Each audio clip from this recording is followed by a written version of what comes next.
এই আওয়ামী লীগ গণতন্ত্র প্রতিষ্ঠা করবে, ভোটের এবং বাতের অধিকার দিবে, কথা বলে ক্ষমতা আসছিল, ঠিক না বেটি? কিন্তু শেখ হাসিনা ক্ষমতা এসে মানুষের ভোটের বাতের সকল অধিকার কেড়ে নিয়েছিল। এই খুনি হাসিনা, ফ্যাসিস্ট হাসিনা, বাকশালী হাসিনা যে সমস্ত অপরাধ করেছে বলার সময় নেই। এই অপরাধগুলোর জন্য আমরা অন্তর্বর্তীকালীন সরকারের কাছে দাবি জানাবো, সুষ্ঠু তদন্তের মাধ্যমে শেখ হাসিনাকে বিচারের কাঠগড়ায় দাঁড়াইতে হবে এবং তাকে ফাঁসি দিতে হবে এবং সন্ত্রাসী সংগঠন আওয়ামী লীগকে নিষিদ্ধ করতে হবে, কারণ তারা অন্যদেরকে সন্ত্রাসী বলে মানুষের সকল অধিকার কেড়ে নিয়েছে।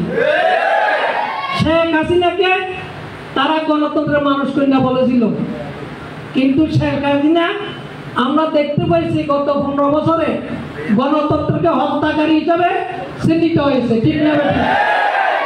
শুধু তাই না, শেখ হাসিনা বলছে আমি পালাই না, জাতির জনকের কন্যা পালাই না। আর শেখ হাসিনা কাউকে কিছু না বলিয়ে 45 মিনিটের ভিতরে দেশ থেকে পালিয়ে তার শ্বশুরবাড়িতে আশ্রয় নিয়েছে। শুধু তাই না, শেখ হাসিনা বলছে জাতির জনকের কন্যা চুরি করে না। আমরা আজকে দেখতে পাচ্ছি জাতির জনকের কন্যা কোটি কোটি টাকা লুট করেছে, ডাকাতি করেছে।